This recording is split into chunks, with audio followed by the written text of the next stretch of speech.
सिंह जी हमारे state head इस कार्यक्रम में आ चुके हैं। वीरेंद्र जी, क्या ये आपको लगता है कि भाई बहन की जोड़ी ये बीजेपी का मुकाबला कर पाएगी और प्रियंका के आने से क्या कुछ स्ट्रेंथन होगा अपोजिशन लोकसभा के भीतर, या फिर ये सिर्फ एक मीडिया अट्रैक्शन के सिवा कुछ नहीं होगा? कांग्रेस का रिवाइवल क्या उत्तर प्रदेश में संभव है? देखिए, प्रियंका गांधी को ये बात जरूर है कि उनको सियासत में बहुत पहले आ जाना चाहिए था, इसमें कोई शक नहीं। इसको बहुत सारे लोग मानते रहे हैं और प्रियंका गांधी की जो फैन फॉलोइंग है, जो उनकी स्वीकारोक्ति है और स्वीकार्यता है, वो स्वाभाविक है कि एक महिला होने के नाते भी ज़्यादा रहती है। और कांग्रेस के जितने दिग्गज नेता हैं आज के दौर में, उन सब पे वो आगे हैं। तो ये कांग्रेस के लिए एक बड़ा दिन है और बड़ा घटनाक्रम है कि अब भाई बहन की जोड़ी दोनों संसद में रहेगी और वो मुकाबला करेंगे भाजपा के सामने।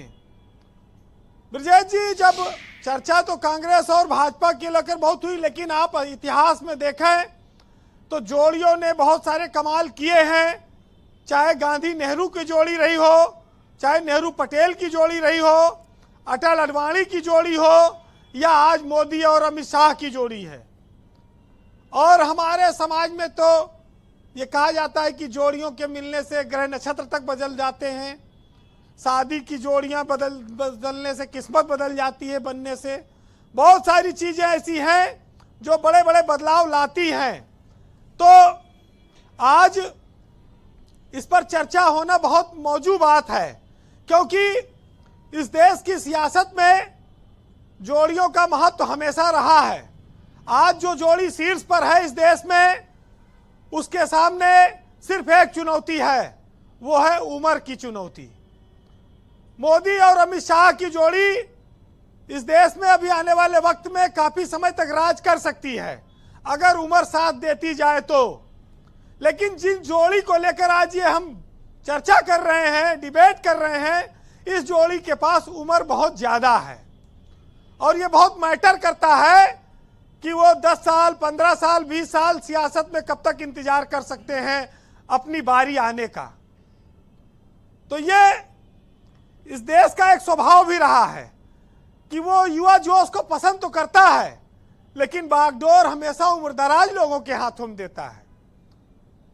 तो युवाओं का काम, उसकी सराहना होती है, लेकिन वो चाहता है कि कोई प्रौढ़ व्यक्ति, कोई उम्रदराज और समझदार, मैच्योर और कहा जाए अनुभव वाला आदमी इस देश का नेतृत्व करे। ये वोटर की एक, देखिए, हमेशा से एक सोच रही है इस देश में।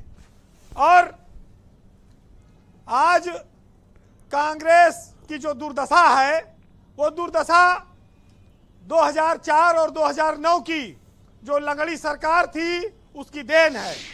मनमोहन को लेकर जो मौन मोहन कहा गया, जो भ्रष्टाचार के आरोप लगे, जो स्पेक्ट्रम घोटाला हुआ, जो भर्ती घोटाले हुए, तमाम सारे रेलवे से लेकर हर जगह, वो सब लोगों के जहन में इस तरह से बैठ गया कि राहुल गांधी चाहकर भी कांग्रेस का उत्थान नहीं कर पाए।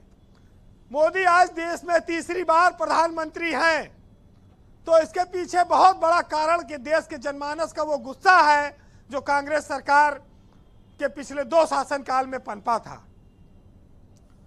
और उसी का खामियाजा आज तक कांग्रेस को भोगना पड़ रहा है।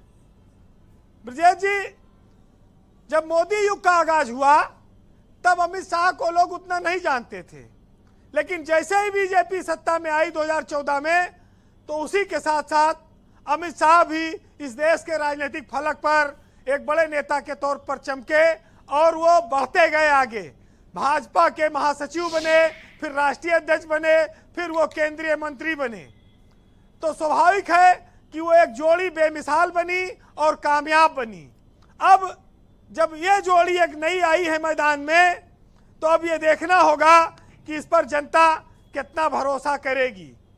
लेकिन इतना जरूर है कि कांग्रेस के उस कल्चर में बदलाव लाना होगा जिसमें दरबारी लोगों के हाथों में व्यवस्था होती रही है। जी, कांग्रेस को बहुत मेहनत करनी पड़ेगी।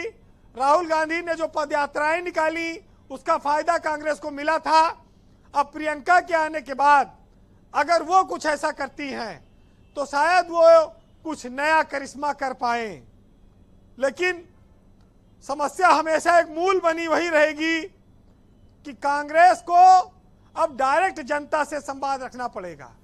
दरबारियों के भरोसे व्यवस्था नहीं चलेगी। क्या ये जो प्रियंका गांधी वाला पॉलिटिकल मूव कांग्रेस ने किया है कि अब पूरी फैमिली बाहर है, सब सेनापति उनके पास हैं, अब कोई रिजर्व में भी उनके पास नहीं है, जितनी स्ट्रेटजी थी, जितने सेनापति हैं सब सामने हैं, अब क्या बीजेपी के लिए आसान है कांग्रेस से निपटना या फिर ये वाला दांव मुश्किल होगा?